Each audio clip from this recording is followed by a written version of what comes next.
Salut tout le monde, j'espère que vous allez bien et bienvenue dans cette nouvelle vidéo. Donc aujourd'hui, je vais vous raconter l'histoire de ma plus grosse perte en trading qui est survenue dans mes débuts et qui m'a fait perdre presque 50% de mon capital. Je vais également vous partager les leçons qu'on peut apprendre de cet événement pour justement vous assurer de ne jamais devoir passer au travers d'une telle situation dans votre trading. Donc guys, avant qu'on commence, comme d'habitude, j'apprécierais énormément si vous pouviez mettre un like sur la vidéo et assurez-vous également d'être abonné à la chaîne si ce n'est pas déjà fait. Donc pour commencer, je vais vous raconter un petit peu plus en détail mon histoire et mon parcours en trading dans les débuts parce que comme je l'ai mentionné, la grosse perte que j'ai vécue, c'est arrivé il y a plusieurs années quand j'étais encore assez jeune et novice en trading. Et donc, je vais vous mettre en contexte un petit peu plus là, de justement qu'est-ce qui s'est passé pour que j'en arrive là. Donc pour ceux qui ne me connaissent pas, ça fait déjà 8 ans que je fais du trading et plus que 4 ans à temps plein. Par contre, quand je me suis lancé, j'étais vraiment jeune, j'avais seulement 15 ans et évidemment, le compte de trading au début était même pas à mon nom, c'était au nom de mon père. Et quand je me suis lancé en trading, en fait, ce qu'il faut comprendre premièrement, c'est qu'à l'époque, il y a 8 ans, il y avait beaucoup moins d'informations sur Internet par rapport au trading, surtout ici au Québec. Donc, c'était beaucoup moins connu. Il n'y avait pas énormément de formations ou de vidéos là-dessus comme on peut voir aujourd'hui. Donc, à l'époque, c'était presque quelque chose qui était encore méconnu du grand public, on va dire ça comme ça. Et donc, le premier problème que j'ai rencontré, c'est que quand je me suis lancé il y a 8 ans, premièrement, je viens pas d'une famille riche, donc j'ai personne dans ma famille qui s'y connaît vraiment en trading ou en investissement ou des choses comme ça. Et il n'y avait pas plus d'informations en fait sur Internet. Ça commençait tranquillement à se faire connaître, mais c'était vraiment loin d'être ce que c'est aujourd'hui. Et donc ça le fait que dans ma première année, donc de 15 ans à 16 ans, j'ai vraiment fait tout mon possible pour essayer d'apprendre à faire du trading par moi-même parce qu'évidemment à l'époque, j'avais pas non plus vraiment d'argent pour investir justement dans mon éducation puis aller me chercher des mentors. Donc j'ai vraiment essayé de me débrouiller par moi-même dans la première année et je vous confirme que ça n'a pas été très concluant. Donc j'ai essayé d'apprendre un peu à droite à gauche, j'écoutais plein de vidéos, j'essayais plein de stratégies différentes, mais au final, après plus d'1 an d'essais et erreurs, j'avais toujours vraiment aucune idée de comment trader les marchés. J'étais vraiment loin encore d'être profitable et j'essayais un petit peu n'importe quoi comme j'ai dit. À l'époque, je tradais aussi sur un compte fictif, donc au moins c'était pas de la vraie argent. Donc je perdais de l'argent, mais c'était pas de la vraie argent, donc c'était quand même pas si pire de ce point de vue-là. Mais c'était vraiment difficile au début, donc de se lancer en trading et de tout simplement donc en apprendre plus sur le sujet. Et donc environ 1 an après m'avoir lancé en trading, c'est là que j'ai commencé à me sentir un petit peu plus confiant et j'avais l'impression de savoir ce que je faisais et aujourd'hui je peux vous confirmer que j'avais toujours aucune idée de comment trader, mais je commençais à me sentir un petit peu plus confiant et c'est aussi à l'entour de cette période que j'ai rencontré mon premier mentor qui était un gestionnaire de portefeuille pour la Banque nationale ici à Québec et donc tous ces événements-là, on va dire mis ensemble, a fait que je me sentais prêt à essayer de trader avec de la vraie argent. Et donc, on a ouvert un compte de trading et j'y ai déposé un peu d'argent. Donc, au début, j'avais environ 200 $ dans mon premier compte de trading. Donc, évidemment, j'étais jeune, j'avais pas beaucoup d'argent et j'y suis allé avec ce que je me sentais confortable, on va dire, de trader avec, tout simplement. Donc là, j'avais environ 16 ans. Ça faisait un petit peu plus qu'1 an que j'avais commencé à faire du trading et tranquillement, pas vite, notamment grâce à mon premier mentor, je commençais à comprendre un petit peu plus ce que je faisais sur les marchés. Mais évidemment, il manquait encore énormément de notions importantes et c'est ces notions-là qui, par la suite, malheureusement, m'ont fait vivre la grosse perte que j'ai eue dans mon trading. Donc, ce qui est arrivé, c'est qu'avec mon premier compte de trading où il y avait 200 $ dedans, j'ai très rapidement augmenté ce capital à 400 $. Donc là, vous allez me dire, ouais, mais Anthony, c'est juste 200 $. Effectivement, par contre, si on le regarde en pourcentage, et c'est tout le temps ce qu'on devrait faire en trading, j'ai doublé mon capital en fait en très très peu de temps. Et vous allez voir que c'est en fait ça qui a été principalement le problème par la suite. Mais donc, j'ai réussi de passer de 200 $ à 400 $. Et après ça, je me sentais encore plus confiant par rapport donc à ce que je faisais. J'avais vraiment l'impression de commencer à comprendre les marchés. Mon trading commençait à être un petit peu plus constant. Et ce que je me suis dit, c'est que bon, là, j'étais rendu à 400 $, mais j'ai réalisé que ça reste que c'était pas beaucoup d'argent avec lequel trader et qu'avec un plus gros capital, je serais capable de gagner plus d'argent. Donc, essentiellement, c'est un petit peu ça ma ma mentalité et j'avais un peu d'argent de côté. Ce qu'il faut savoir également, c'est que j'ai jamais été quelqu'un qui dépense beaucoup d'argent. Donc, tout l'argent que je recevais à ma fête, à Noël, même quand j'étais plus jeune, je la laissais de côté puis j'essayais de pas trop en dépenser. Et donc, ce qui est arrivé, c'est que quand j'étais à 400$, je me suis dit que j'allais augmenter mon capital jusqu'à environ 2000$. Donc, j'ai rajouté à peu près 1600$ dans mon compte de trading. Et là, j'étais rendu aux alentours donc de 2000$. Et par la suite, de 2000$, j'ai continué à trader et encore une fois, assez rapidement, j'ai réussi à augmenter ce capital jusqu'à 5000$. Donc, j'ai encore une fois plus que doublé mon compte de trading. Et quand je vous dis rapidement, j'ai fait ça à peu près en 2-3 mois. Là. Donc, c'est vraiment très, très vite. Évidemment, quelqu'un qui serait capable de maintenir une telle croissance, ça sera pas long avant que la personne devienne la plus riche du monde. OK? Donc, évidemment, c'est pas quelque chose qui est faisable sur du long terme. Mais encore une fois, malheureusement, à l'époque, j'étais jeune, j'étais un peu naïf.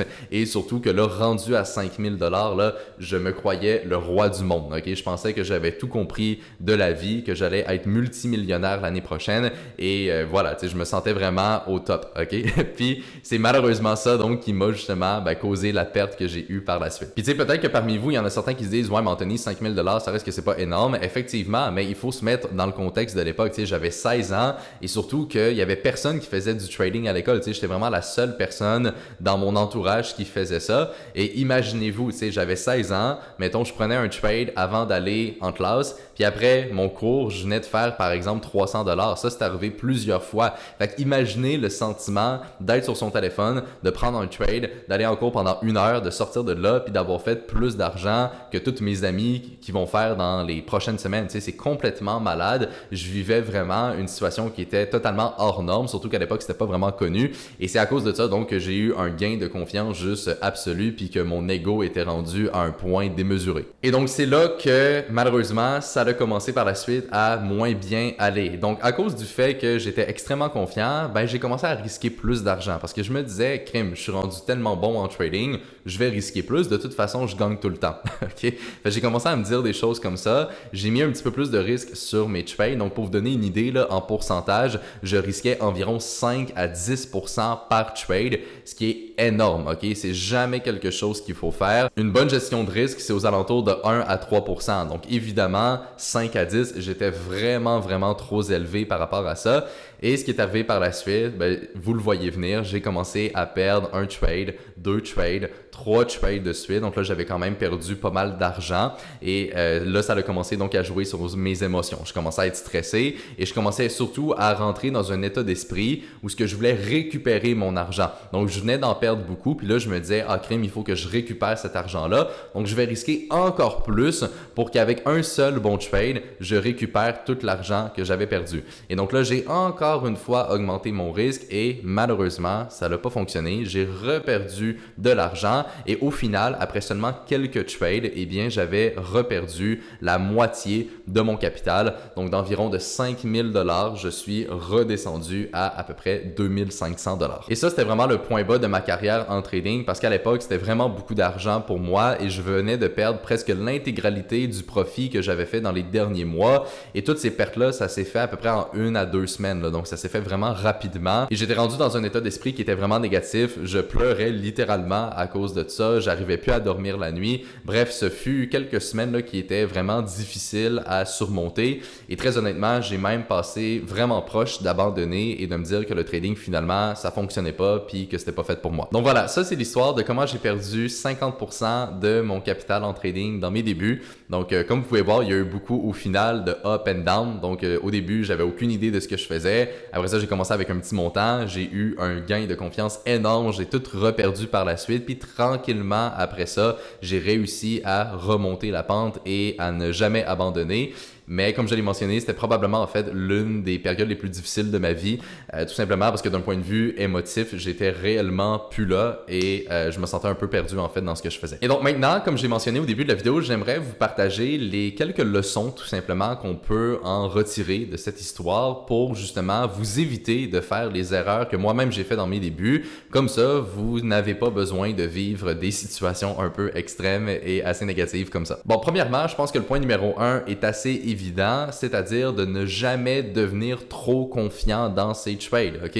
Même aujourd'hui, ça fait 8 ans, comme j'ai dit, que je fais du trading, ça fait de nombreuses années que je suis constamment profitable et que je le fais à temps plein, comme j'ai dit, mais même encore aujourd'hui, donc, je ne suis pas si confiant que ça quand je prends des trades. T'sais, évidemment, je connais mes chiffres, je connais les probabilités que j'ai de gagner ou de perdre un trade, mais je vais jamais avoir un niveau de confiance excessif. Même si je pense que le trade est excellent puis qu'il y a une très bonne chance de réussir, je vais jamais être trop confiant et je vais tout le temps garder à l'esprit qu'évidemment, je peux perdre de l'argent, même si en général, ça va super bien. Les pertes, ça fait partie du trading. N'importe quel bon trader ont des pertes et donc c'est super important de jamais devenir trop confiant et à l'inverse, de jamais non plus se sentir trop bas. On veut tout le temps rester sur un niveau d'équilibre et c'est vraiment la meilleure façon de maintenir une constance sur du long terme. Ensuite de ça, numéro 2, je l'ai déjà mentionné, c'est d'avoir une stricte gestion de risque. La raison pourquoi je me suis retrouvé à perdre énormément de mon capital en très peu de temps, c'est tout simplement parce que j'avais augmenté mon risque à des niveaux qui étaient démesurés. Donc en gardant une très bonne gestion de risque et en utilisant seulement un très faible risque, donc en pourcentage sur les trades qu'on prend, mais même si vous perdez plusieurs trades de suite, vous n'allez jamais vous retrouver dans une telle situation. Et d'un point de vue mathématique, si on regarde les probabilités de, par exemple, perdre 5, 10 trades de suite, eh bien, c'est des choses qui sont très peu probables. Et donc, ça fait que si vous utilisez un faible risque à tous les trades, eh bien, d'un point de vue mathématique, vous n'allez jamais pouvoir vous retrouver dans une telle situation. Ça, je l'ai compris par la suite et c'est exactement ce qui est arrivé, c'est-à-dire qu'après cette perte-là, je n'ai plus jamais eu une telle perte dans mon trading et j'ai jamais revécu une situation comme ça. Et c'est tout simplement parce que j'ai appris à gérer mon risque et ce point-là en lui-même, ça m'aide justement donc à éviter de grosses pertes, tout simplement. Et la troisième leçon qu'on peut en retirer, c'est de mieux comprendre ses émotions. Parce que comme je l'ai dit au final, la raison pourquoi j'étais trop confiant, puis la raison pourquoi j'ai augmenté mon risque, c'est que je comprenais pas les émotions que je vivais et j'ai laissé ces émotions prendre le dessus sur moi et c'est ça qui m'a poussé au final à faire ces actions-là. Mais si réellement j'avais eu un meilleur contrôle de mes émotions et une meilleure compréhension également de celles-ci, j'aurais jamais eu justement l'envie ou le besoin d'augmenter mon risque et au final, j'aurais pu éviter cette situation. Donc ces leçons-là, j'ai dû les apprendre à la dure. Ça m'a pas coûté au final énormément d'argent parce que comme j'ai dit, c'était quelques milliers, mais en fait, c'est surtout d'un point de vue psychologique que ça m'a coûté cher parce que comme j'ai dit, ça m'a pris plusieurs semaines à m'en remettre, mais même les mois qui ont suivi, je me sentais encore un peu fébrile sur les marchés et j'avais vraiment moins de confiance. Mais au final, je suis quand même assez reconnaissant d'avoir vécu un événement comme ça dans mes débuts parce que ça m'a appris ces leçons-là et j'ai quasiment été traumatisé de perdre beaucoup d'argent sur les marchés et ça fait qu'encore aujourd'hui, je suis quand même assez prudent dans mon trading et je vais jamais prendre des risques démesurés et ça fait que justement, j'arrive tout le temps à maintenir une constance et de maintenir une belle croissance sur du long terme. Donc voilà, j'espère que vous avez apprécié cette vidéo et j'espère réellement que vous allez prendre les leçons que je vous ai partagées et les retenir et comme ça, vous allez justement ne jamais vous retrouver dans une telle situation. Donc voilà, si vous avez apprécié la vidéo, comme j'ai dit, mettez-y un like. Vous pouvez également la partager avec des gens autour de vous. Et là-dessus, je vais tout simplement vous retrouver dans la prochaine vidéo.